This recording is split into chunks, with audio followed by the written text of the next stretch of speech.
म्हणजे ऑलमोस्ट मी 1200 मुलं एकाच हॉलमध्ये बसवले. एकाच हॉलमध्ये 1200 मुलांची बॅच जी तापडे नाट्यगृहामध्ये ॲक्च्युली बसायला जागा पण पुरली नव्हती. बाहेरच काही मुलांना थांबवलं होतं. आणि ती काही सेमिनार टाईप नव्हती, ती पूर्ण बॅच होती की जो मराठीचा अभिमान आणि इंग्रजीची गरज ज्याला कळली तो स्टँड आहे स्पर्धा परिषद. बाकी प्रत्येकाने आपापल्या बस स्टँडवरती जायचं.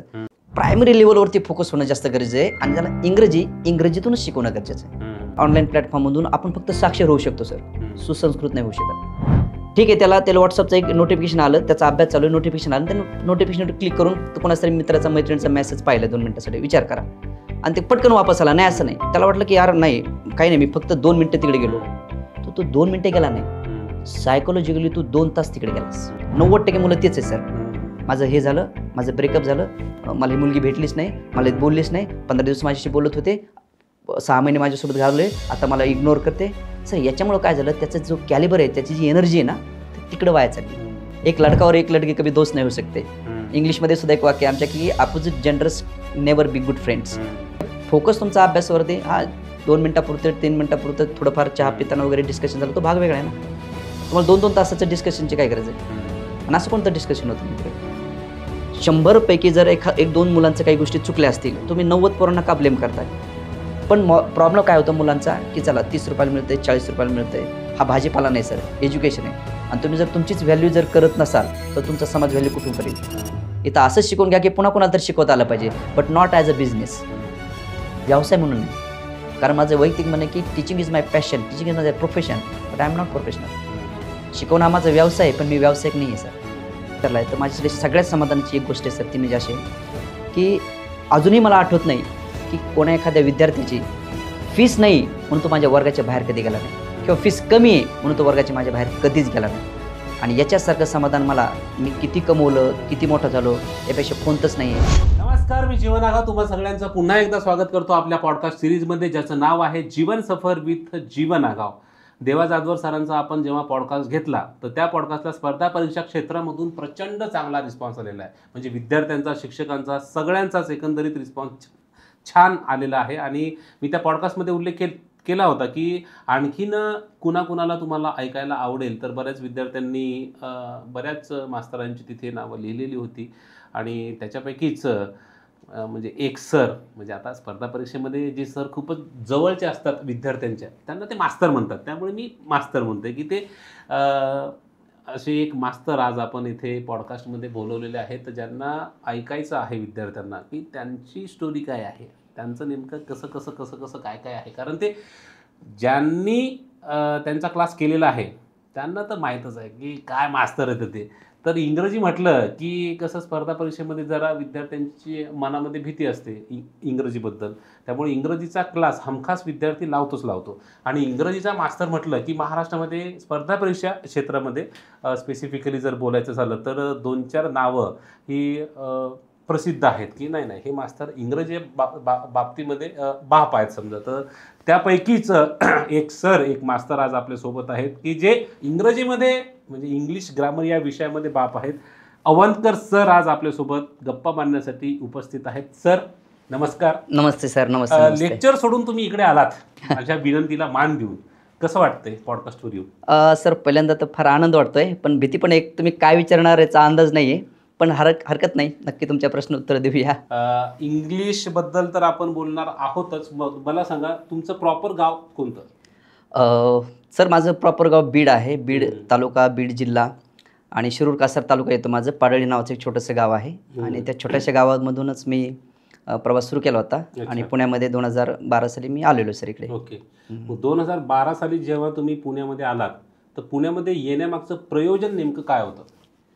सर त्यावेळेस एक स्पर्धा परीक्षा फार तर काही मला माहीत नव्हतं स्वतः, पण मी 2012 पूर्वी गावात ठिकाणी ट्युशन्स वगैरे घ्यायचो. आणि DED झाला असल्यामुळं एक चला बा पुण्यासारख्या ठिकाणी काही जाऊन आपल्याला काम करता येऊ शकतं का. तिथे गेल्यानंतर मला स्पर्धा परीक्षेची थोडीशी माहिती मिळाली. तर मला कधी परीक्षा द्यायची वेळ आली नाही, पण एका टीचरला मी त्यावेळेस शिकवताना पाहिलं होतं, जे की ऑलरेडी मी इंग्लिश ग्रामरचे विषय शिकवायचो गावाकडे असताना. त्यावेळेस अग्रवाल सर नावाचं एक व्यक्तिमत्व होऊन गेले तिथे आपल्याकडे. दुर्भाग्यरित्या आज आपल्यात ते नाहीत. पण पेठेतून जात असताना एकदा मी त्यांच्या क्लासच्या दारातून जातो ना, खूप मोठा हसण्याचा आवाज आला होता. आणि मला वाटलं काहीतरी नाटक वगैरे चालू आहे का म्हणून मी सहज पाहिलं, तिकडे गेलो. तर मी एवढा मोठा 400-500 मुलांचा हॉल पाहिला आणि मी सहज विचारलं बाहेरच्याला, हे काय आहे नेमकी?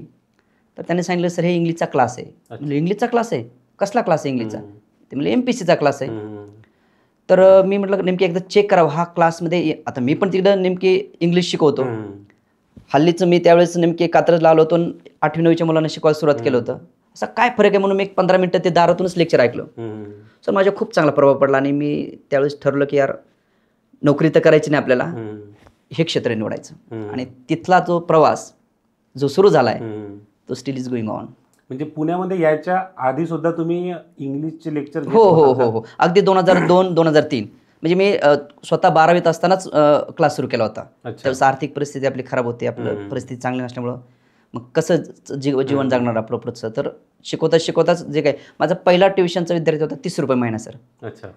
जो 30 रुपये महिना देऊन होता तो आज आपला IRS आहे, इंडियन रेव्हेन्यू सर्व्हिसमध्ये. अभिजित पाखरे काल तो येऊन भेटला मला. त्याने आठवण करून दिली, सर 30 रुपये महिन्याने आपण क्लास सुरू केला होता. तो 30 रुपये महिन्याचा क्लास आणि आज एवढ्या वर्षाचा हा प्रवास, आनंद वाटतो. मग पहिल्यापासून इंग्रजी हा विषयच आपल्याला शिकवायचा हे तुमचं फिक्स होतं? येस सर, कारण एक आवड होती. माझे फादर जे आहेत, माझे वडील आहेत, ते इंग्रजीमध्ये खूप एक्सपर्ट आहेत. आणि त्यांचा कुठेतरी माझ्यावर तो प्रभाव होता की जर वडिलांचं इंग्रजी इतकं चांगलं आहे, म्हणजे आजही माझ्या वडिलांचं इंग्रजी ज्यावेळेस ऐकतो आपण अगदी लोक चकित होतात, इतकं सुंदर इंग्रजी कसं आहे त्यांचं. आणि ते माझ्यावर त्यांचा चांगला इम्पॅक्ट झाला आणि मला ते विषयाची आवड इतकी चांगली झाली. आणि मग मी त्यावेळेस विचार केला की हे जर मी शिकवलं तर मला अजून जास्त मी परफेक्शन होईल. मग तुम्हाला आश्चर्य वाटेल सर, मी एकदा माय फेवरेट कॅटवरती आमच्या सरांनी निबंध लिहिला होता. ते एकमेव विद्यार्थी होतो मी जे लिहिणारा. पण त्यातच मला देअरफोर म्हणजे म्हणूनला काय म्हणायचं इंग्लिशमध्येच माहीत नव्हतं. म्हणून शेवटचं वाक्य मी लिहिलं, म्हणून आय लाईक माय कॅट. तर ते एवढा वर्गात हाशा पिकला सरांचा आणि मला रडू आलं की मला हसले सगळे. पण सरांचं एक वाक्य मला फार आठवतं. सर म्हणले की अरे अशोक, तुझं चुकलं म्हणून तुला हसलो नाही, तू त्या देअरफोरला म्हणजे म्हणूनला देअरफोर म्हणतात हे तुला माहीत नव्हतं पण तू थांबला नाहीस. मला 100% खात्री आहे तू इंग्रजीत खूप चांगलं नाव करशील. त्यांच्या आशीर्वादानेच कदाचित मला वाटतं आज महाराष्ट्रभर मला ओळखलं जातं. पुण्यामध्ये येऊन जेव्हा तुम्ही तुमची पहिली बॅच घेतली तर त्या बॅच सुरू करण्यामागचा जो काही स्ट्रगल आहे तुमचा, तो म्हणजे खूप तुम्हाला कष्ट करावे लागले का सहज बॅच टाकली आणि स्टार्ट झाली समजा? सर कष्ट भरपूर करावं लागलं, कारण एक तर त्यावेळेस माझे एक तर पर्सनॅलिटी अशी दिसायची एकदम मुलगा. मग कोणी MPSCचा अधिकारी होणारा मुलगा माझ्याकडे का क्लास लावेल हा एक मोठा प्रश्न असायचा. पण ज्यावेळेस अगरवाल सरांचा क्लास सुटायचा त्यावेळेस काही मुलांचे डाऊट सोडत बसवायचं मी तिथे, बघू काय करतात काय शिकवतात. मी सर जीवन सर तुम्हाला सांगतो, पहिले 3 विद्यार्थी होते जे माझ्यापाशी कॅन्टीनमध्ये चहा पिता पिता मला प्रश्न विचारायचे. आणि मी त्यांना विनंती केली होती की तुम्ही जर बसला तर मी रोज तुम्हाला सांगतो, रोज सांगतो, मग काय अडचण नाही, क्लास सुटलं की आम्ही इथं असतो. सर त्या 3चे 6 आणि पहिली बॅच घेतली होती मी 14 मुलांची, फक्त माझ्याकडे येऊन बसा. पण काही मुलांना अगरवाल सरांच्या क्लासमध्ये ॲडमिशन नाही मिळाले म्हणून चला कोणतरी इथं शिकवतोय ह्याच्यामध्ये फ्रीमध्ये शिकवतोय म्हणून चला बसायचं. तर त्यांना ते एवढं आवडलं की स्वतःहून त्यांनी मला 800 रुपये त्यावेळेस पहिल्यांदा दिले होते. म्हणजे पहिली फीस मला मी न मागता दिली होती मुलांनी, ती 800 रुपये होती, ज्याच्यात माझं त्या रूमचं भाडं पण निघत नव्हतं. पण ते छोटा केलेला प्रयत्न मला माहीत होतं, कारण मला समोरच्यावर डाऊट नसायचं, मला माझ्यावरती पूर्ण विश्वास असायचा की यार मी करेल हे चांगलं, कारण मला माझ्या आवाक्यातल्या गोष्टी आहेत सगळ्या. आणि ते 6-7 मुलांची 14 मुलांची जी बॅच झाली पहिली, आज 14ची 14 मुलं अधिकारी आहेत, जे कोणी मला पाहत असतील आज नक्की त्यांना आठवत असेल ते आपली पहिली बॅच. तिथनं सुरू म्हणजे स्ट्रगल आहे सर. पहिले 2 वर्ष तर बऱ्यापैकी स्ट्रगल होतं, 40-50-40-50च्याच बॅचेस बसायच्या. पण पिक पॉईंट मला 16-17 मध्ये मग मात्र प्रचंड, जे महाराष्ट्रामध्ये प्रत्येक ठिकाणी ओळखू लागलो, 16-17 मध्ये खूप चांगलं नाव मिळालं. आता एखादा क्लास चालू करायचं म्हटलं की तुमच्या आधी सुद्धा इथे बरेच प्रस्थापित लोक असतील की जे इंग्लिश ग्रामर घेत आहेत समजा, तर आपण स्वतःची सुद्धा बॅच टाकावी, मग ती चालेल की नाही? तर मग ही भीती तुमच्या मनात नव्हती का की ऑलरेडी आहेत तिथे शिक्षक, मग आपण जर टाकलं तर मग चालेल का नाही? कधीच सर नाही, कधी भीती मला कधीच वाटली नाही. इवन माझं एकच म्हणणं होतं की एक तरी मुलगा येईल, एक मुलगा येईल ना, असं कधीच होणार नाही की कोणच आलं नाही, कोणीतरी विचारायला तरी येईल ना. म्हणजे ती भीती मला कधीच नव्हती. माझा आत्मविश्वास इतका तगडा होता त्यावेळेस सुद्धा की मला एक जरी आलं तर त्या एकला कसं कन्वर्ट करायचं आणि त्या एकचं कसं 100 बनवायचं ना, ते पक्की माझ्यावरती कॉन्फिडन्स असायचा, कारण मी त्याच्या रिझल्टवर काम करणार होतो. आणि एक ग्रामीण भागातून आल्यामुळं ना त्याची माझी टोन मुलांशी लवकर जुळायला लागली, सहज जुळायला लागली. आणि मुलांना एवढ्या अवघडच्या गोष्टी साध्या ट्रिक्समध्ये सांगितलं की त्यांना आवडायला लागल्या. आणि त्याचा परिणाम असा झाला की ते कनेक्टिव्हिटी वाढत गेली मुलांना. सर तुम्हाला खोटं सांगत नाही, पहिल्या 2 वर्षामध्ये मला आठवत नाही की मी काही अशी फ्लेक्स वगैरे लावला आहे किंवा कुठेतरी जाहिरात केली, कधीच केलं नव्हतं. Mouth publicity. बॅच उद्या आता बॅच संपणार आहे तर 2 दिवस अगोदर आपली या दिवशी सेंड ऑफ आहे, आपली बॅच पुढची बसेल, बॅच भरून जायची. म्हणजे किती स्पर्धक आहेत याचा विचारच करायचा नाही. मी जसं की आता जे कोणी ऐकत असेल त्यांनाही ते सांगतो की ज्या क्षेत्रात जात आहे तिथं किती स्पर्धा आहे याला फार व्हॅल्यू नाही. गिव्ह युअर बेस्ट, तुम्ही तुमच्यातलं बेस्ट द्या, ती स्पर्धा आपोआपच थांबणार आहे, तुम्ही पुढे निघून जाणार आहे. आणि कोणाची रेष न खोडता आपली रेष मोठे करणं तर कर्तृत्वाचं लक्षण आहे ना. बरोबर. त्याचं दुसरं काय म्हणून भीती कधीच वाटली नाही सर मला. आत्तापर्यंत मग तुमच्या किती बॅचेस असतील झाल्या साधारणतः? तसं तर असं एक्झॅक्टली नंबर नाही सांगता येईल, पण ऑलमोस्ट 200 झाले असतील. 200 बॅचेस ऑफलाईन ऑनलाईन आतापर्यंत पूर्ण झालेल्या आहेत सर. तर या 200 बॅचेस पैकी जर समजा एखाद्या बॅचचा स्पेशल उल्लेख जर असेल आपल्याला हे करायचं की 2016 मधले किंवा 17 मध्ये ती बॅच खूप स्पेशल होती, किंवा त्या बॅचचे मुलं जे होते ते खूप स्पेशल होते किंवा वेगळे होते, अशी एखादी बॅच तुमच्या आहे का लक्षात? सर जसं की अगदी पहिल्या बॅचपासूनचा पहिला विद्यार्थी टिल नाव आत्तापर्यंतचा विद्यार्थी, everyone was special for me आणि everyone is special for me. त्या पहिल्या दिवसापासून तर आत्तापर्यंत प्रत्येक बॅच माझ्यासाठी स्पेशल ठरलेली, प्रत्येक विद्यार्थी माझ्यासाठी स्पेशल ठरलेला आहे. म्हणजे असं कोणालाही मी बायफर्गेशन नाही करू शकत की ही बॅच चांगली, ही बॅच चांगली. हां, पण एक बाय नंबरच्या बाबतीत जर बोलायचं ठरलं की 2017 साली मी पहिली अशी बॅच घेतली जी याच्या अगोदर कधीच ती बॅच घेतली नव्हती. म्हणजे ऑलमोस्ट मी 1200 मुलं एकाच हॉलमध्ये बसवले होते. एकाच हॉलमध्ये 1200 मुलांची बॅच जी तापडे नाट्यगृहामध्ये. ॲक्च्युली बसायला जागा पण पुरली नव्हती, बाहेरच काही मुलांना थांबावं होतं. आणि ती काही सेमिनार टाईप नव्हती, ती पूर्ण बॅच होती. लक्षात राहण्याचा उद्देश हेच आहे की नंबर ऑफ स्टुडंट त्या बॅचमध्ये इतके असताना सुद्धा जेव्हा मी काही गोष्टी शिकवायचो तेव्हा स्पिन ड्रॉप सायलन्स असायचा. जिथं विनोद होणार तिथं हसायचे, जिथं सिरियस आहे तिथं सिरियस व्हायचे. म्हणजे मला तो कॉन्फिडन्स एवढा चांगला वाटतो की एवढ्या मुलांनाही मी सहज हँडल करू शकलो त्या टायमाला. जिथं 2 मुलांना शिकवायचं काय, पण एक हाडामासा शिक्षक काय म्हणतो, 2 मुलांसाठी तेवढीच एनर्जी लावायची आणि 1000 मुलांसाठी मी तेवढीच एनर्जी लावायची. I am one of the same. आपण त्याच्यापैकी एक आहोत. स्पर्धा परीक्षा करणाऱ्या विद्यार्थ्यांमध्ये आता आपल्या इंग्लिश ग्रामरचा आहे जोग, तर आपले विद्यार्थी नेमके कोणत्या एक्झामसाठी जास्त येतात तुमच्याकडे? सर काय आहे ना, जर तो स्पर्धा परीक्षा देणार असेल, एक पोलीस भरती वगळता जर तो कुठली स्पर्धा परीक्षा देणार असेल ना, तर त्याला इंग्रजी त्याच्या समोरच आहे बघा येऊन. मग तुम्ही सरळ सेवा घ्या, MPSC कंबाईनची घ्या किंवा स्टाफ सिलेक्शन घ्या, CDSची एक्झाम घ्या किंवा केंद्राचे जे काही वेगळ्या एक्झाम होतात त्या घ्या, त्या सगळ्या एक्झामसाठी इंग्रजी हा की फॅक्टर आहे. म्हणून आम्ही नेहमी बोलताना कधी बोलताना म्हणतो की जो मराठीचा अभिमान आणि इंग्रजीची गरज ज्याला कळली तो स्टँड आहे स्पर्धा परीक्षेत. बाकी प्रत्येकाने आपापल्या बस स्टँडवरती जायचं.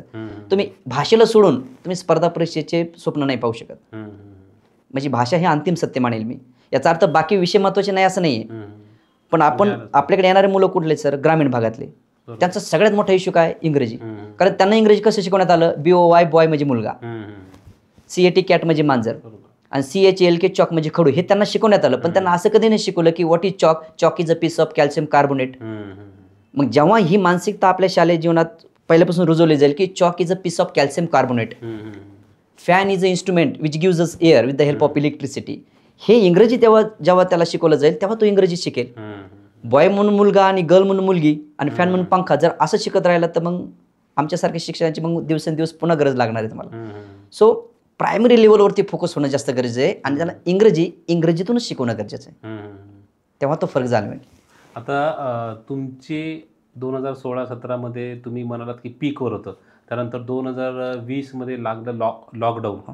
लॉकडाऊन नंतर बऱ्याच गोष्टी या क्लासच्या माध्यमातून जर आपण समजा विचार केला तर बदलल्यात. म्हणजे ऑफलाईन येणारे जे विद्यार्थी आहेत तिथे ऑनलाईन क्लासेसची ऑनलाईन बॅचची संख्या जी आहे ती वाढली. तर ऑफलाईन आणि ऑनलाईनमध्ये काय मोठा फरक तुम्हाला जाणवतो नेमका? सर बघा, एज्युकेशन एक संकल्पना आहे. जर आपल्याला पुस्तकातल्या ओळीतूनच जर फक्त एज्युकेशन मिळत असतं तर आपण साक्षरसोबत सुसंस्कृत पण झालो असतो.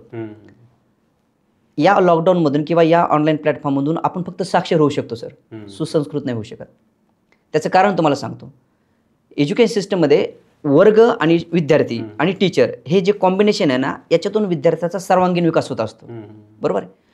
तुम्ही 4 ओळी त्या बोर्डवरती 4 ओळी शिकवताय म्हणजे तुम्ही शिकवणं नाही करू शकत. लॉकडाऊनमध्ये शिक्षण ऑनलाईन घेणं ही ॲडजस्टमेंट होती. पण दुर्भाग्यरित्या काय झालं सर, त्या ॲडजस्टमेंटला आपण प्रायोरिटी करून बसलो. पर्यायानं काय झालं, आपल्याला वाटतं की माझा अभ्यास झालाय, माझा क्लास झालाय, पण वास्तविक त्याचं खरंच त्याने जर स्वतःमध्ये झाकून पाहिलं तर त्याला लक्षात येतं की यार माझा फक्त क्लास झालाय, मी त्यातून शिकलो काहीच नाही. म्हणून पास होण्यामध्ये टक्केवारी नक्कीच घसरेल. ऑफलाईन क्लास, कारण सर्वांगीण विकास, कारण तुम्ही विद्यार्थी म्हणून जर माझ्याकडे बघत असाल तर माझी फक्त ओळ नाही लक्षात ठेवणार तुम्ही, मी काय ॲक्टिव्हिटीज करतो, मी कुठला रेफरन्स सांगतो, कशा पद्धत सांगतो, तुम्ही इनडायरेक्टली मला सगळं ऑब्झर्व करत असतात.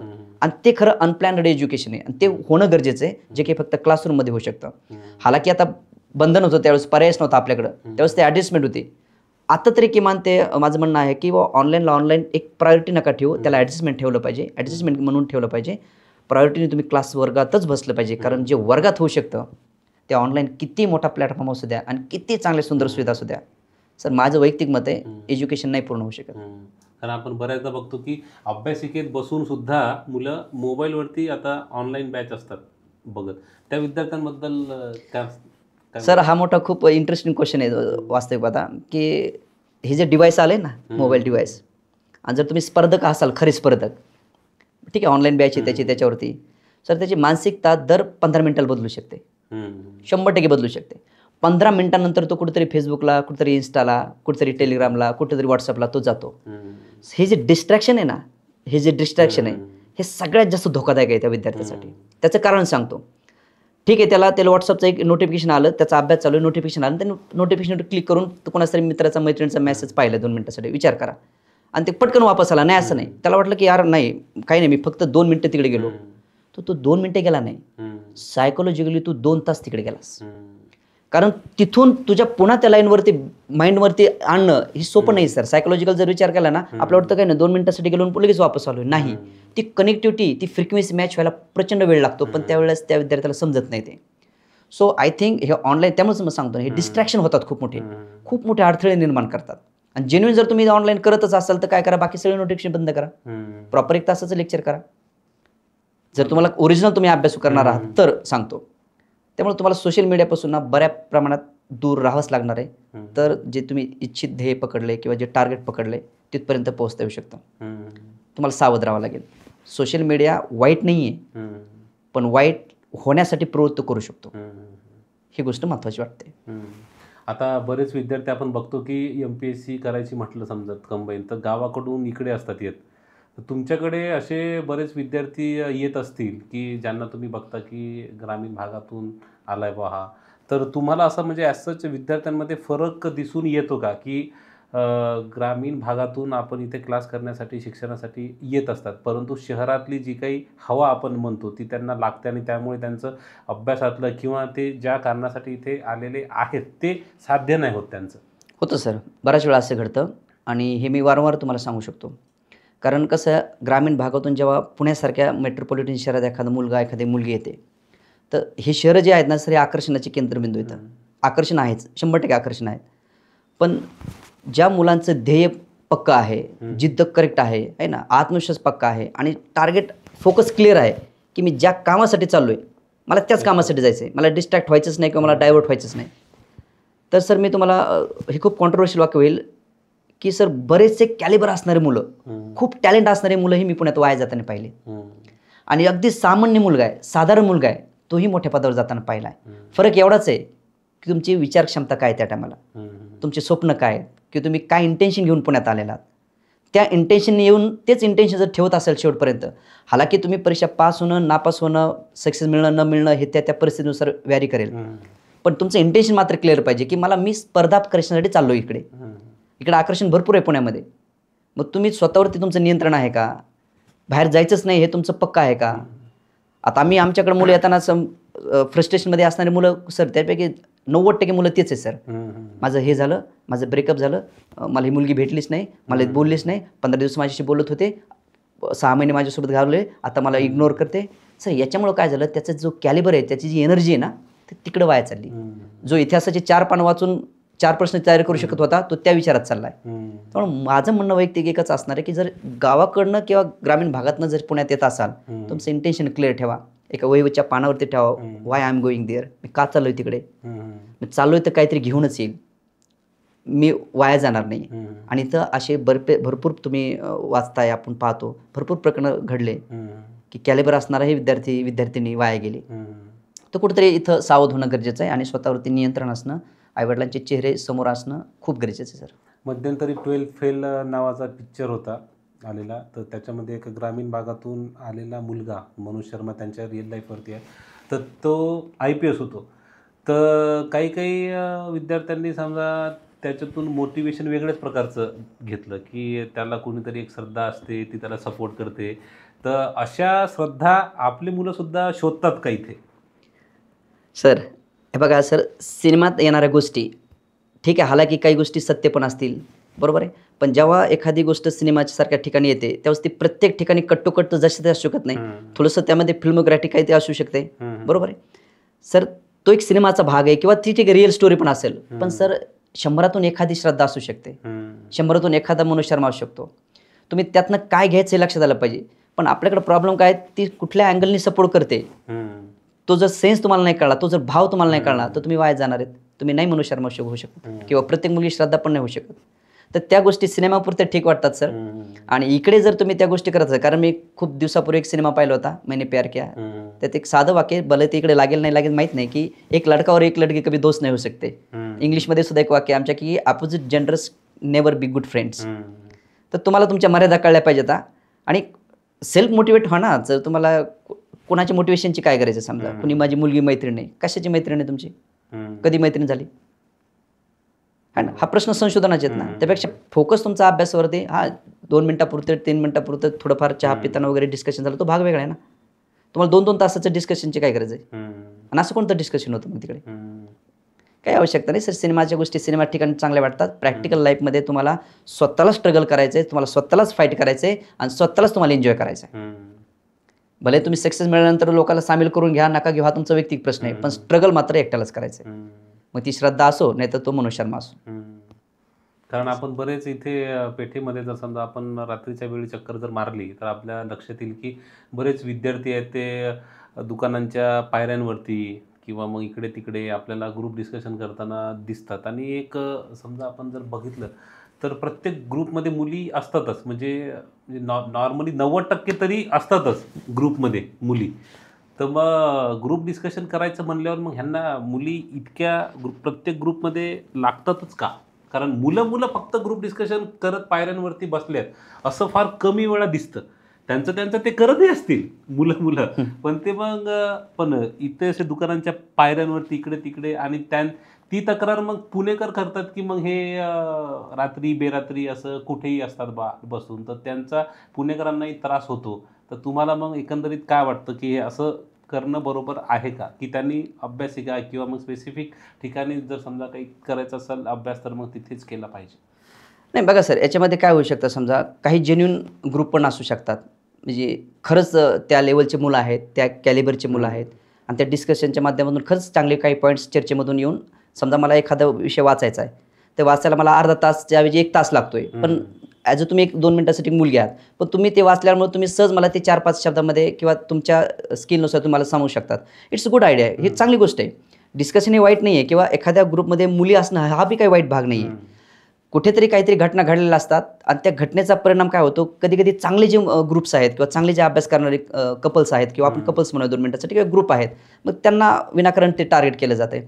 तर माझं यांना कधीच बंधन असणार नाही किंवा विरोध असणार नाही किंवा तुमच्या ग्रुपमध्ये मुलं किती तर मुली किती तर ते डिस्क्रिमिनेशन नाही करू शकत आपण. कारण आज प्रत्येक क्षेत्रामध्ये बघा तुम्ही, मुलाच्या खांद्याला खांदा लावून मुली आहेत. 4-2 प्रकरणं घडतात, वाईट घडतात, पण त्याचा परिणाम सगळ्या ग्रुपवर घेणं किंवा सगळ्याच मुलींना नाव ठेवणं किंवा सगळ्याच मुलांना नाव ठेवणं हे संयुक्तिक नाही आहे सर. प्रत्येक बघा, जर स्पर्धा करणारी मुलगी असेल तर मॅच्युअर आहे, तिला तिच्या मर्यादा माहिती आहेत, जबाबदारी माहिती आहेत. अगदी सेम मुलगा मॅच्युअर आहे, अनेक स्वप्न घेऊन इथं आलेला आहे, त्याला त्याच्या मर्यादा माहिती आहेत, जबाबदारी माहिती आहेत. आणि मर्यादा आणि जबाबदाऱ्या ह्या 2 गोष्टी जर चांगल्या असतील तर डिस्कशन कुठेही करा, नो प्रॉब्लेम. आणि मध्यंतरी एक विषय बराच चर्चेला आणि वादविवादाचा ठरला होता. कोणीतरी एक स्टेटमेंट होतं केलेलं की बाहेरून आलेल्या विद्यार्थ्यांमुळे पुण्यामध्ये घाण झाली आहे किंवा पुण्याला जे काही बदनाम होतं आहे तर ते विद्यार्थ्यांमुळे बदनाम होतं आहे बा पुणे. तर याबद्दल तुमचं काय मत आहे वैयक्तिक? नाही, हा एक माझा विशेष वाटतं प्रश्न. बदनाम झालं पुणे म्हणजे नेमकी काय? पुण्यात फक्त काही विद्यार्थीच येतात का? पुण्यात इंडस्ट्रियलिस्ट येतात, नोकर करणारे येतात, बिहारी येतात, बाहेरच्या राज्यातून कामगार पण येतात. वेगवेगळ्या क्षेत्रातले लोक येतात का त्यांच्याकडून चुका घडत नाहीत. मग त्या सगळ्यांचा ब्लेम विद्यार्थ्यावरती का? शैक्षणिक वातावरण खराब झालं असं तुमचं म्हणणं आहे. 2 मिनिटाचं आपण ऐकूया. काही खराब नाही सर. का खराब म्हणतोय आपण? 100 पैकी जर एक 2 मुलांचं काही गोष्टी चुकल्या असतील, तुम्ही 90 पोरांना का ब्लेम करताय? नाही करू शकत आपण त्यांना ब्लेम. आणि घाण झाली किंवा शहर खराब होतंय हे फक्त शैक्षणिक क्षेत्रासाठी नाही म्हणता येणार तुम्हाला. खूप वेगवेगळ्या क्षेत्रातले तर लोक येतात. मग तिकडे बघा ना, तुम्ही गुन्हेगारी बघा, तुम्ही बिहारमधून वेगवेगळ्या राज्यातून येणारे लोक बघा. हां, तिथे मात्र मी 100% म्हणेल की त्यांच्यावर ते संस्कार नाहीत, त्यांचं ते वातावरण त्यांचं कसं होतं तिकडे माहीत नाही, पण ते महाराष्ट्रात नक्कीच खराबी होऊ शकते.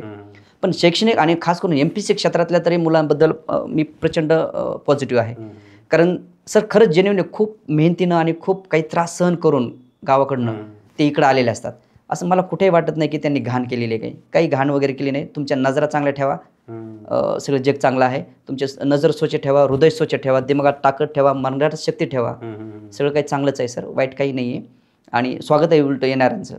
आणि मुलींसाठी तर मी नेहमी म्हणेल की be secure, be what you R.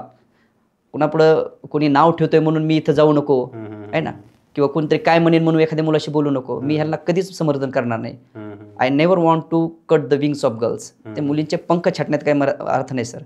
हे 21वे शतक आहे, मॉडर्न युग आहे ना. हां, हालाकी तुम्ही जर मला जनरेशन झेडबद्दल विचारलं तर मी नाही बोलू शकणार. पण खास करून स्पर्धा परीक्षेचा विचार केला ना, maximum are loyals, maximum are hard working students. खूप कष्ट करतात. 4-2 गोष्टी घडतातच सर, कुठेतरी दुर्लक्ष करावं पण लागेल. MPSC करणारे विद्यार्थी आता येत आहेत तिकडे, आणि MPSCचा पॅटर्न 2012-13 मध्ये बदलला होता. डिस्क्रिप्टिव्ह होता आधी, त्यानंतर ऑब्जेक्टिव्ह झाला, आणि आता परत ऑब्जेक्टिव्ह वरून डिस्क्रिप्टिव्ह झालेला आहे. तर राज्यसेवा म्हणजे जी आहे तर त्याकडे बघण्याचा आता विद्यार्थ्यांचा दृष्टिकोन कशा प्रकारे बदलला आहे? कारण आता डिस्क्रिप्टिव्ह आहे तर बरेच विद्यार्थी कंबाईनला आता हे करतात. तर मग ती भीती त्यांनी बाळगली पाहिजे का मनामध्ये? नाही सर, एक बदल हा प्रत्येक क्षेत्रामध्ये गरजेचा असतो आणि तो आपल्याला स्वीकारता आला पाहिजे. आणि जसं की ऑब्जेक्टिव्हपासून आपण सब्जेक्टिव्हकडे किंवा रिटर्नकडे शिफ्ट झालो आहे, हे हा चेंज आहे आणि तो स्वीकारला पाहिजे आपण. म्हणजे मी ज्या वर्षापासून किंवा जितक्या वर्षापासून मी काम करतोय ना, ते तेचपणा, तोचपणा. आता प्रशासनाला तुम्हाला चांगले अधिकारी द्यायचे, ऑब्जेक्टिव्हने अधिकारी होत नव्हता असं काही नाही, आणि सब्जेक्टिव्हने खूपच चांगला अधिकारी होईल असं बी काही नाही आहे. पण चेंज तुम्हाला व्यक्त होता सुद्धा आलं पाहिजे. आणि मला वाटतं की हा जो चेंज झाला ना, खूप चांगला आहे. हालाकी आपल्या काही मुलांना त्रास होणार आहे, नवीन विद्यार्थ्यांना त्रास होणार आहे. आता जे कारण एक मानसिकता झाली असते, चला मला एक टिपिकल पुस्तक घेतलं की त्यातले मी ऑब्जेक्टिव्हचा अभ्यास केला, मी परीक्षा पास होतो, आता मला व्यक्त व्हायचं आहे. फक्त एकच भीती यामध्ये अशी वाटते सर की रायटिंग स्किलमध्ये ना कधी तिथं काही चुकीच्या गोष्टी घडण्याची शक्यता जास्त वाटते. समजा आता माझा एखादा ऑप्शनल सब्जेक्ट आहे, तर माझा ऑप्शनल सब्जेक्ट समजा कोणाकडे जाऊ शकतो बाबा, मी त्यांच्याकडं अशा काही चुकीच्या गोष्टी करू शकतो, माझी स्कोर वाढू शकतो, जी काही ऑब्जेक्टिव्हमध्ये मला करता येत नव्हतं. म्हणजे असं माझं वैयक्तिक मत आहे, हे मी कोणावरती लादणार नाही. ऑब्जेक्टिव्हचं सब्जेक्टिव्ह होणं वाईट काही नाही आहे, स्वीकारला पाहिजे तो बदल. पण काही त्याच्यामध्ये अडचण निर्माण होऊ शकतात. आणि मुलांनी सुद्धा भीती बघायची काही गरज नाही की आपल्याला उलट, मी तर म्हणतो ऑब्जेक्टिव्हपेक्षा सब्जेक्टिव्ह सोपं जाईल सर. कारण तुम्हाला ॲटलिस्ट काहीतरी लिहिता येणार आहे, त्यामध्ये काहीतरी मांडता येणार आहे, काहीतरी पॉईंट्स टाकू शकता त्यामध्ये. ऑब्जेक्टिव्हमध्ये तुम्हाला मिस्टेक अँड गेम ओव्हर. 1चं उत्तर 2 लिहायचे पण तुम्ही 3ला गोल केले, चूक संपली तुमची. रायटिंगमध्ये किमान मी त्याच्यावर खाली अंडरलाईन करून त्याच्यावर एक रेष मारून पुढे ते वाक्य सेंटेन्स पण रिपीट करू शकतो. So I have more chances. मला जास्त संधी आहेत रायटिंग स्किल किंवा जे थेरॉटिकल झालं किंवा लेखी झालं आपल्याकडं, तर हा बदल खूप चांगला आहे सर, त्याचं वाईट काही नाही. आणि मुलांनी त्याला अडॉप्ट केलं पाहिजे. खास करून आता जे ग्रामीण भागातून नवीन मुलं येणार आहेत मार्केटमध्ये किंवा या क्षेत्रामध्ये, तर त्यांसाठी ही खूप चांगली संधी. पहिल्यापासूनच लिहिण्याची एक सवय लागून जाईल त्यांना. कोविड नंतर ऑनलाईन क्लासेसचं प्रमाण जास्त झालं, आणि बरेच जण जे समजा 1-2 मेन्स दिलेले असतील किंवा काय असतील, तर त्यांनी सुद्धा आपल्या बॅचेस किंवा आपले ऑनलाईन क्लासेस जे आहेत ते स्टार्ट आहेत केलेले. ऑनलाईन क्लासेसचं म्हणजे आपण भडीमार झाला असं जरी समजा म्हटलं तरी वावगर ते ठरणार नाही. तर तुम्हाला काय वाटतं, म्हणजे हे जे काही प्रमाण वाढलेलं आहे ऑनलाईनचं आता, ते विद्यार्थ्यांसाठी चांगलं आहे? कारण आता ऑफलाईनची एखादी बॅच जर समजा आपल्याला जॉईन करायची असेल 3 महिन्याची, तर जवळपास 4,000-5,000 अशी त्या काळी फीस होती. ऑनलाईनचे आता जे नवनवीन आहेत आलेले, तर मग ते 100मध्ये, 200मध्ये, 500मध्ये अशा बॅचेस देत आहेत. तर मग हे विद्यार्थ्यांसाठी चांगली गोष्ट आहे की वाईट गोष्ट आहे? बघा सर, या अगोदरच्या प्रश्नाला उत्तर देताना मी एक वाक्य बोललो होतो की शिक्षण किंवा एज्युकेशन सिस्टम काय आहे किंवा अध्यापन पद्धती काय होते. तुम्ही आवंतकर सरांचा क्लास का लावता माहिती का सर? आवंतकर सरांचा तुम्ही क्लास फक्त यासाठी नाही लावत की ते इंग्लिश शिकवणार आहेत तुम्हाला, की त्यांच्या पाठीमागं जो काही अनुभव आहे, जो काही एक्सपिरियन्स आहे, जे काही गोष्टी त्यांनी पाहिलेल्या आहेत, अनुभवलेल्या आहेत, किंवा त्या प्रश्नाकडे पाहण्याचा जो दृष्टिकोन आहे, वेगळ्या पद्धतीने त्याला कसं टॅकल करता येतं, एवढ्या पद्धती वापरून आणखी शॉर्टमध्ये कसं उत्तर काढता येतं, हे का हाडामासाच्या शिक्षकाला माहीत असू शकतं. एक्सपिरियन्स माणसाला ते व्यक्तीला असू शकतं. मग जर तुम्हाला मी एखादी एक फीस घेऊन जर ती तुम्हाला देत असेल आणि तुम्हाला मार्केटमध्ये एक 100 रुपयाची बॅच मिळते, पण मला सांगा ना, 100 रुपयाची बॅच तुम्ही घेतली हरकत नाही. तो जो कोणी शिकवणारा शिक्षक आहे, कोणी वाईट नाही sir, every teacher is good, प्रत्येकजण चांगलाच आहे. शिक्षक म्हणलं की शिक्षकच आहे ना तो. पण तिथे काय होणार आहे, तिथं फक्त तो काय शिकलाय हे सांगणार आहे, त्याचा अनुभव काय त्यामध्ये. आणि माझं म्हणणं वैयक्तिक असं आहे की फक्त जो काही अभ्यासक्रमामध्ये जो सिलेबस दिलाय तो माहीत झाला म्हणजे तुम्ही परीक्षा पास होणार नाहीत सर. ते तुम्ही 80% जाऊ शकतात.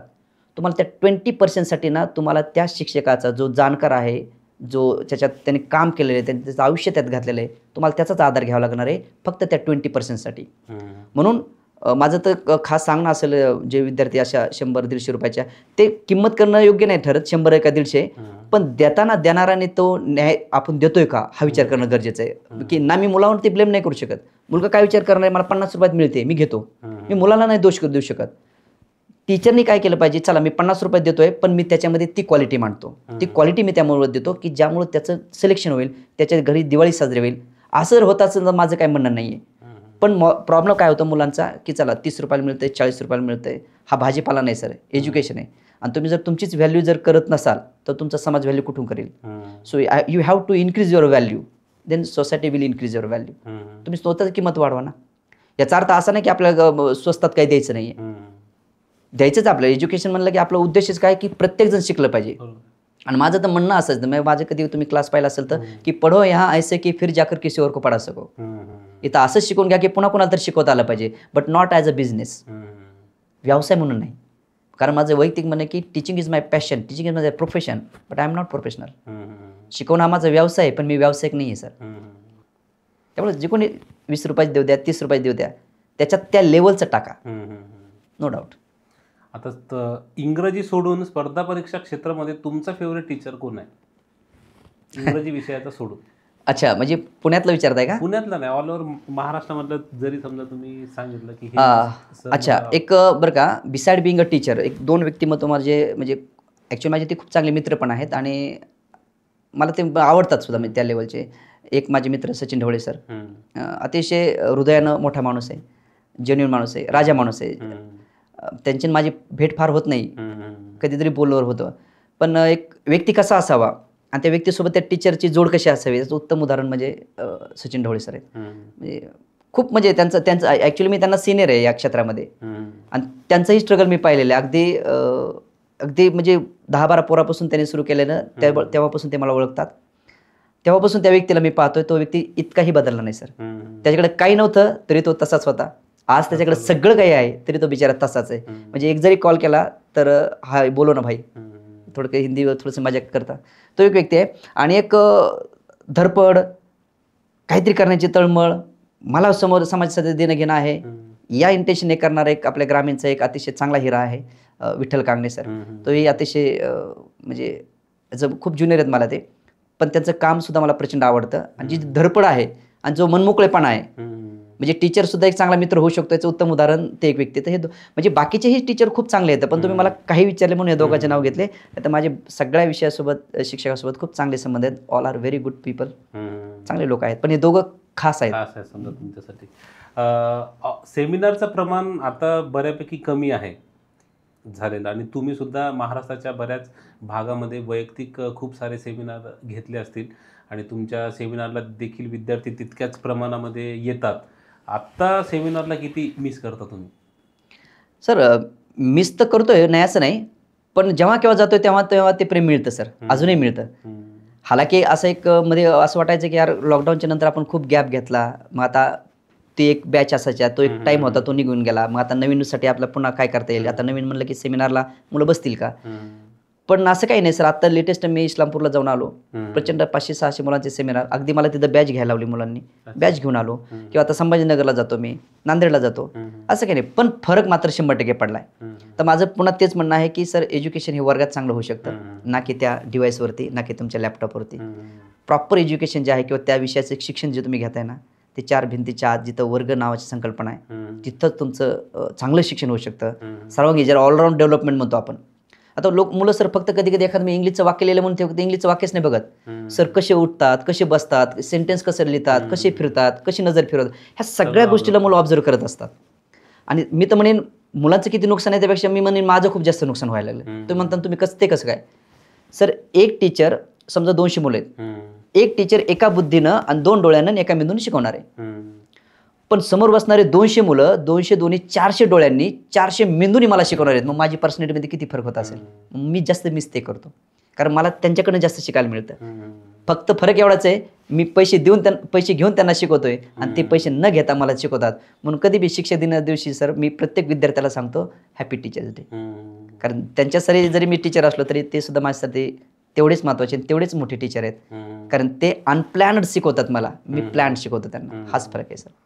आता तुम्ही इतक्या वर्षापासून इंग्लिश शिकवता, तर जवळपास सगळ्या इंग्लिश मधला खाचाखोचा तुम्हाला सगळ्या माहीत आता. पण तरी सुद्धा मग तुम्ही डेली बेसिसवरती वैयक्तिक इंग्लिश या विषयाची तयारी करता का शिकवण्यासाठी विद्यार्थ्यांना? बिलकुल सर.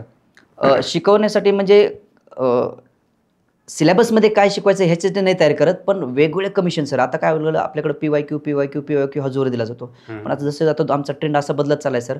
आता MPSC PYQ करता करता आम्हाला Madhya Pradesh public service commission, KPSC Kerala public service commission, BPSC Bihar public service commission किंवा वेगवेगळ्या राज्यांचे जे कमिशन आहेत त्या कमिशननी लेटेस्ट इंग्रजीतल्या प्रश्नपत्रिकेमध्ये कसं विचारले ते ट्रेंड पाहण्यासाठी आम्हाला ते अभ्यास करावा लागतो. की चला आता म्हणजे केरला पब्लिक सर्व्हिस कमिशन एक आयोगाचा एक पेपर घेतला, त्यांचा पेपर आला. मग कधी कधी असं जाणवायला लागलं की त्यांचा पेपर पाहिल्यानंतर आणि आपला मागच्या ह्या वर्षीचा पेपर पाहिल्यानंतर असं वाटतं की यार ह्यांचा म्हणजे आपलीच MPSC डबल झाली काय. म्हणजे बऱ्यापैकी कॉपी पेस्ट आपल्याला तिकडनं पाहायला मिळतो. खास करून मी तुम्हाला विद्यार्थ्यांना मला सांगेल की होकॅपच्या बाबतीत असं बऱ्याच वेळा घडतं. मग आता ही परीक्षा झाली सर गटकची. मग मुलांनी सांगितलं की सर हे तुम्हाला कसं कळवतं की हे प्रिडिक्शन तुम्ही कसं केलं होतं शिकवताना. तर मी वर्गात पण शिकवताना तेच सांगत होतो की मी फक्त PYQ MPSCचं नाही पाहत, वेगवेगळ्या जे कमिशन आहेत त्यांचे इंग्रजी पेपर कसे आलेले आहेत लेटेस्ट त्यांचं कंपाईल करून त्या अनुषंगाने बॅच सेट केली जाते, जेणेकरून मुलांना फार वेगळं काय करायची गरज नाही. आता प्रत्येक मुलाकडून मी अपेक्षा नाही धरू शकत की PYQ कर KPSCचं, PYQ कर BPSCचं. मग ते माझी ड्युटी आहे की मी ते कंपाईल करणं आणि त्या मुलांना MPSCच्या बॅचमध्ये शिकवणं. आणि म्हणून याचा फायदा असा व्हायला लागला सर, आपली मुलं आता SSCकडे पण चालली, त्यांना तिकडे मार्क्स मिळायला लागले, सिलेक्शन तिकडे व्हायला लागले, रेल्वेमध्ये मुलांचे सिलेक्शन व्हायला लागले. आणि माझं तेच म्हणणं आहे की MPSC हे जरी नाव असलं तर तुमचे अंतिम सत्य आधी असलं पाहिजे गव्हर्नमेंट जॉब आणि नंतर असलं पाहिजे चॉईस जॉब, आधी गव्हर्नमेंट सर्व्हिस. लॉकडाऊनमध्ये कोण शिकलं जगलं सर बघा, ज्याच्याकडे गव्हर्नमेंट जॉब आहे आणि जे खूप खानदानी मोठमोठे श्रीमंत आहेत. मेले कोण, परेशानी कोणाच झाली, ज्याचं पोटावर काय हातावरती पोट आहे किंवा कुठेतरी जॉब आहे का प्रायव्हेटचा. गव्हर्नमेंट सर्व्हिसमध्ये काय झालं, उशिरा झालं पण पेमेंट झालं. So government job must then your choice job, असं माझं वैयक्तिक मत आहे. तुम्ही आता इतक्या वर्षापासून शिकवत आहे म्हणजे नक्कीच तुमच्या याच्या मागचे जे अनुभव असतील ते देखील चांगलेच असतील, चांगले वाईट दोन्ही पण आपण म्हणू शकता. पण समजा जर मी असं विचारलं की इतक्या वर्षाच्या टीचिंगमध्ये म्हणजे ॲज अ टीचर म्हणून एखादी समाधानाची गोष्ट की नाही आपण काहीतरी करतोय किंवा असं एखादी अशी काय समाधान वाटतं तुम्हाला? सर टू बी ऑनेस्ट मला सांगायला आवडेल की जर या प्रवासात आत्तापर्यंत जर तुम्ही मला हा प्रश्न विचारला आहे तर माझ्यासाठी सगळ्यात समाधानाची एक गोष्ट आहे सर, ती म्हणजे अशी की अजूनही मला आठवत नाही की कोणा एखाद्या विद्यार्थ्याची फीस नाही म्हणून तो माझ्या वर्गाच्या बाहेर कधी गेला नाही किंवा फीस कमी आहे म्हणून तो वर्गाच्या माझ्या बाहेर कधीच गेला नाही. आणि याच्यासारखं समाधान मला मी किती कमवलं, किती मोठा झालो यापेक्षा कोणतंच नाही आहे. खूप समाधान वाटतं की नाव मला कोणी ठेवणार नाहीत आणि माझ्या वर्गातून कोणी पैसे नाहीत म्हणून कधी माघारी गेला नाही आणि तुम्हाला शब्द देतो इथून आयुष्यातही पुढं कधी जाणार नाही. मग तो कोणत्याही जिल्ह्यातला असू द्या, कसा बी असू द्या, कुठलाही असू द्या. उलट मी तर म्हणेल की त्याला आणखी काय मदत करता येईल का मला. आता मी हे नाही सांगणार की मी काय मदत केली किंवा करतो, तो माझा वैयक्तिक प्रश्न झाला. पण समाधानाची गोष्ट विचारली मला तर माझं हेच मोठं समाधान आहे, वर्गाच्या बाहेर फीस नाही म्हणून कोणी बाहेर गेलं नाही. बरेच विद्यार्थी MPSCसाठी पुण्यामध्ये येतात, काही मुलांची पोस्ट निघते, काही मुलांची पोस्ट निघत नाही. आता प्रत्येकाचा एक समजा कालावधी असतो असा ठरलेला. तर टीचर म्हणून एक तुम्हाला काय वाटतं की एखादा विद्यार्थी जर स्पर्धा परीक्षेसाठी येतोय तर त्याने साधारण किती वर्षापर्यंत अभ्यास केला पाहिजे? कारण आपण बघतो की काही काही विद्यार्थी 8-8, 10-10 वर्षसुद्धा अभ्यास करतात आणि तरीसुद्धा त्यांची पोस्ट नाही निघत आणि नंतर मग परत उभं राहणं किंवा दुसरी नोकरी शोधणं, व्यवसाय करणं थोडंसं मग कठीण असतं जात त्यांना. तर मग किती वर्षाचा काळ आपण अभ्यासासाठी द्यायला पाहिजे? सर बघा, किती काळ म्हणण्यापेक्षा आपण बघूया की जे फेल्युअर येणं आणि पास होणं यामधले एकच फरक आहे सर. आपल्या परीक्षेचं नाव आहे सामान्य अध्ययन क्षमता. म्हणजे तुमची अध्ययन क्षमता सामान्यच पाहिजे. पण मगाशी जे आपण चर्चा करत होतो की आकर्षण होतं, गोष्टी वाढत राहतात, आपलं डायव्हर्जन होतं, ऑब्स्टॅकल्स निर्माण होतात. त्या जर गोष्टी टाळल्या ना तर एक मॅक्सिमम बघा तुम्ही 2 वर्षापर्यंत तुम्ही स्वतःला सावरलं पाहिजे किंवा 2 वर्ष प्रामाणिकपणे दिले पाहिजे. जर तुम्ही लवकर सुरू केलं असेल तर 3 वर्षे. 3 वर्षापेक्षा जास्त तरी मला असं वाटतं की तुम्ही विचार नाही केला पाहिजे. मग ॲट द सेम टाईम तुमच्याकडे काही ना काही असे टेक्निकल काही गोष्टी असल्या पाहिजेत किंवा तुमचा एक प्लॅन बी ज्याला आपण म्हणतो. वारंवार तुम्ही वेगवेगळ्या इंटरव्ह्यूमध्ये ऐकलं असेल प्लॅन बी, प्लॅन सी. तर MPSC करण्याच्या अगोदर तुमचा तो प्लॅन अगोदर पाहिजे. MPSC केल्यानंतर तो प्लॅन नको. आणि स्वतःला प्रामाणिकपणे आपल्याला 2 वर्ष द्यायचे आहेत किंवा 3 वर्ष द्यायचे. त्यापेक्षा टाईम एक गोष्ट मी तुम्हाला जरूर सांगेल सर की MPSCचा अभ्यास केल्यानं कोणी वाया जात नाही. कोणीच वाया जाऊ शकत नाही. कारण MPSC तुम्हाला जगायचं शिकवते. स्पर्धा परीक्षा तुम्हाला स्टँड कसं व्हायचं शिकवते. भले तुम्ही एखादी PSI, STI किंवा स्पर्धा परीक्षा नापास होताल याचा अर्थ तुम्ही लाईफची एक्झाम नापास नाही होत ना. जो तिथून तुम्हाला मिळालेलं एज्युकेशन आहे किंवा जे तुम्हाला मिळालंय ते आउटस्टँडिंग आहे सर. फक्त त्याचा वापर कसा करायचा हे त्याच्याला कळलं पाहिजे. म्हणून किती टाईम याच्यापेक्षा तुम्ही ते कसं करताय, मग स्वतःला तुम्ही साचेबद्धपणा ठेवताय, तुम्ही स्वतःला प्लॅन बनवून देता. आपण प्रत्येक वेळेस काय म्हणतो प्लॅनिंग प्लॅनिंग प्लॅनिंग. प्लॅनिंग बनवणं सोपं आहे सर, ते इम्प्लिमेंटेशन करणं अवघड आहे. मग ज्याला प्लॅनिंग सापडलं त्याने ते इम्प्लिमेंटेशन केलं पाहिजे. म्हणून माझ्या वर्गात तुम्ही बघा कधी आलात तर माझं एकच वाक्य असतं, who can pass? Those who understand the system of commission. ज्याला कमिशन किंवा आयोगाची सिस्टम कळली तो पास. मग कधी तो 6 महिन्यात पास आहे, कधी तो वर्षभरात पास आहे. कोण फेल आहेत? ज्याला कमिशनला काय हवंय, व्हॉट दे नीड, त्यांची गरज काय हेच नाही कळली, त्याला 5 वर्ष बी कामाचे नाहीत.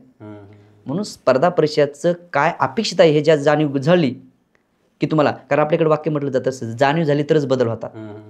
तुम्ही येताय, उठताय, लायब्ररीत बसताय, तिथून पुन्हा घरी जाताय, पुन्हा कुठंतरी जाताय, पुन्हा लायब्ररीत, पुन्हा क्लास लायब्ररीत, तुम्ही चाललाय खरं पण तुम्ही सिस्टममध्ये करत नाहीत.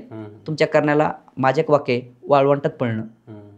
If you are going or if you are doing that without planning and management you are running in the dessert.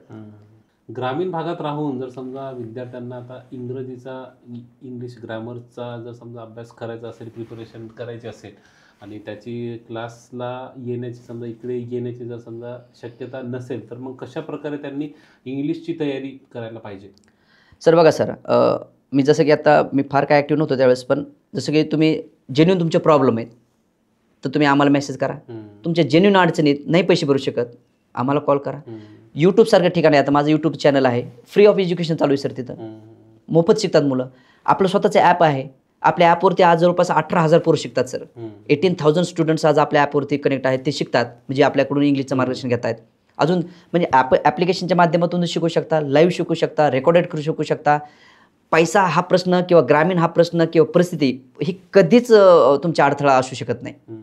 तुमचं वैयक्तिक इंटेन्शन, तुमची वैयक्तिक तयारी आहे का, दरवाजे सगळे उघडे आहेत. आणि जर माझ्या लायकीचं काही काम असेल विद्यार्थ्यांसाठी तर मी 100% करायला ते तयार असतो.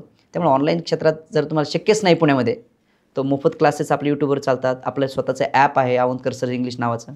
त्या ॲपमधून सुद्धा मुलं भरपूर प्रमाणात चांगले शिकता आहेत. आता सध्या शिकता येईल, आरामात शिकता येईल. तुमचा एखादा फेवरेट विद्यार्थी, तुम्हाला की प्रत्येक विद्यार्थी तसा स्पेशलच आहे तुमच्यासाठी, पण असे काही तुमचे अनुभव आहेत का की जे विद्यार्थी तुमच्या हाताखालून आहेत गेलेले आणि ते कुठेतरी गव्हर्नमेंटमध्ये मोठ्या हुद्द्यावरती आहेत, तर तुमचं एखादं समजा काही काम आलं त्यांच्याकडे किंवा ऑफिसमध्ये काम आलं तुमचं, तुमच्या गेल्याच्या नंतर तुमच्या लक्षात आलं आणि तुम्ही विद्यार्थ्याला ओळखलं नाही परंतु विद्यार्थ्यांनीच तुम्हाला ओळखलं, म्हणजे जे विद्यार्थी अधिकारी आहेत आता की अरे सर तुम्ही इकडे कसं काय, ती फिलिंग तुमची अशा कधी ऍक्ट झालेली?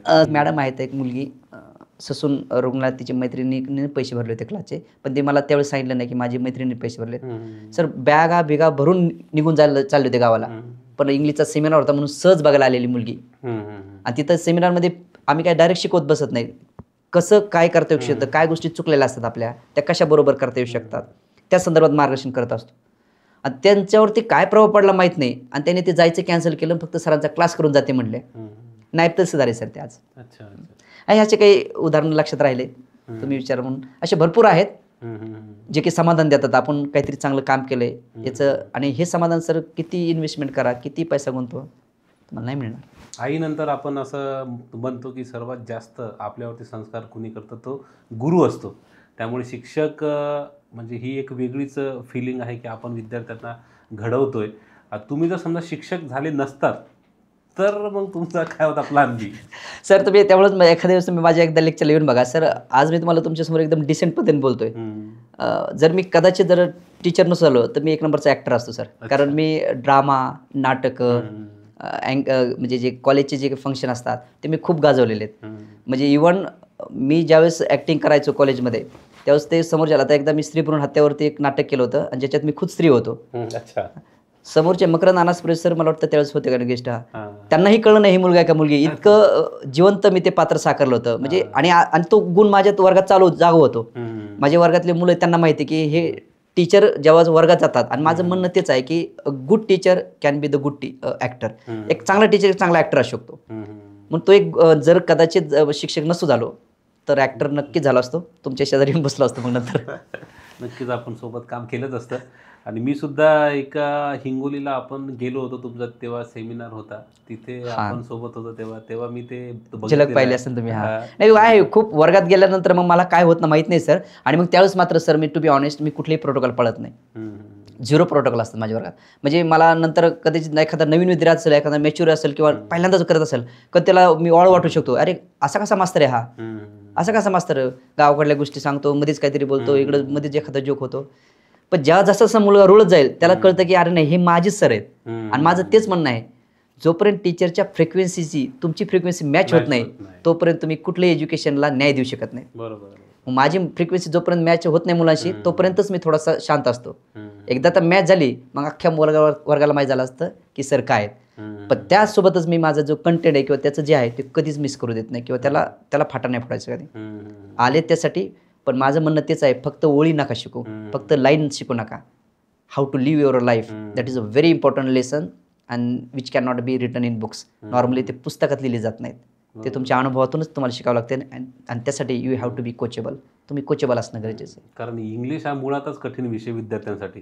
त्यातल्या त्यात मास्तरी जर समजा कठीण वाटायला लागला तर मग वाटत लागली. त्यामुळे तुम्ही ज्या पद्धतीने शिकवता त्यामुळेच कदाचित विद्यार्थ्यांमध्ये इतकं खेळीमेळीचं वातावरण राहतं आणि विद्यार्थ्यांना तुम्ही आपलेसे वाटता. मी आता तुम्हाला काही शब्द देतो, त्या शब्दावरून तुम्हाला काय जे वाक्य सुचेल पहिले तर ते तुम्ही मला आता सांगा. अरे बापरे, हे काय रॅपिड फायर आहे? Rapid fire. बापरे. तुम्हाला जे सुचल ते तुम्ही सांगू शकता, असं काय नाही. शिक्षक सर, शिक्षकाने कसं असलं पाहिजे, शिक्षकाने एक मित्र असलं पाहिजे, हसी मजाकमध्ये मुलांना शिकवलं पाहिजे. आणि तो प्रोटोकॉलची लाईफ नको विद्यार्थ्यासोबत की मी तुमचा प्रोफेसर आहे, मी इंग्लिशचा टीचर आहे, stand properly a good. Sir तो कनेक्टच होणार नाही माझ्याशी. तो फक्त 2 महिने येईल, ते काय शिकवते निघून जाईल आणि तो नंतर मला कधी शिव्या पण देऊ शकतो. अरे काय. मग तुम्ही आत्ता पाहा ना सर, बऱ्याच वेळा तुम्ही असं करतं की काही क्लासेसमध्ये एखाद्या टीचरचा क्लास करून जर मुलगा बाहेर गेला तर तो कनेक्शनच ठेवत नाही टीचरसोबत. त्याच्या मानसिकतेत एवढा तो द्वेष निर्माण होतो उलट का. मग त्याचं वाक्य येतं, मग मला काय फुकट शिकवलं का. मग असं का होतं, कारण तुम्ही त्या विद्यार्थ्याला कधी समजूनच घेतलं नाही. तुम्ही त्याला एक ग्राहक समजलं. विद्यार्थी हा आयुष्यात ग्राहक होऊ शकत नाही सर. विद्यार्थी हा देवताच होऊ शकतो. जसं टीचर सुद्धा कधी तुमचे फक्त शिकवतात म्हणून टीचर नाहीत किंवा तुम्हाला शाळेतल्या एका पुस्तकातल्या ओळी शिकवतात म्हणून थोडेच टीचर आहेत ना. ते तुम्हाला तुमचं लाईफला कसा शेप देता येऊ शकतो का आणि त्याच्यात त्यांच्या नॉलेजचा काय फायदा होऊ शकतो का. म्हणून विद्यार्थ्याला, म्हणून एक शिक्षकाने एक ॲक्टर असलं पाहिजे, एक चांगला मित्र असला पाहिजे. आणि सगळ्यात महत्त्वाचं एक पॅरेंटहूड जी असतं बघा, मातृत्व पितृत्वाची भावना त्या विद्यार्थ्यांना. थोडक्यात काय माहिती आहे का सर, इव्हन मी तर एवढं म्हणेल तुम्हाला की बोलावं, त्याला जर चुकवत असेल तर बोलावं, पण त्याला त्याच्या गळ्यात हात टाकून त्याला समजून सुद्धा सांगता आला पाहिजे. असं बी टीचर लागतं आपल्याला. मैत्री सर, मैत्री ही स्वच्छ असली पाहिजे. माझं आणि तुझं जिथं निर्माण झालं त्याला मी मैत्री कधीच म्हणणार नाही. तर मैत्री स्वच्छ असावी आणि नाव घेताच आनंद यावा, चेहऱ्यावरती हसू यावं. तुमच्या मित्राचं नाव घेतलं, तुमच्या मनात जर आनंद निर्माण झाला तर समजायचं तुमची मैत्री स्वच्छ आहे. आयुष्य त्याग. आयुष्यामध्ये ना सर तुम्हाला टप्प्याटप्प्यावरती त्याग करण्याची कला अवगत झाली पाहिजे. गोष्टी सोडून देता आल्या पाहिजे. जे लेट इट गोची गोष्ट आहे किंवा एक कला आहे. जर आयुष्य खरंच जगायचं असेल तर तुम्हाला बऱ्याचशा गोष्टी सोडण्याची तुम्हाला धमक पाहिजे तुमच्यामध्ये. इंग्लिश ग्रामर एक नंबर सोपा विषय आहे सर, एक नंबर सोपा आणि एकदम इंटरेस्टिंग सब्जेक्ट आहे. मला असं वाटतं की बऱ्यापैकीचे डाऊट आहेत विद्यार्थ्यांचे आणि क्लिअर झालेले आहेत आणि मार्गदर्शनही मिळालेलं आहे की काय केलं पाहिजे आणि काय न केलं पाहिजे. बाकी तुम्हाला हा पॉडकास्ट कसा वाटला हे मला कमेंट करून सांगा. आणि मी तुम्हाला आधी म्हटलो आहे की नावं खाली लिहू शकता की तुम्हाला कुणाला ऐकायला आवडेल. आपण त्यांना नक्कीच पॉडकास्टवरती घेऊन येऊयात. तुम्ही वेळ काढून इथे आलात तर त्याबद्दल तुमचे आभार. धन्यवाद. Thank you sir, thank you. तुम्ही आम्हाला इथं बोलवलं आणि तुमच्याशी चर्चा करण्याची संधी मिळाली. मी तुमचा खूप खूप आभार आहे. Thank you sir.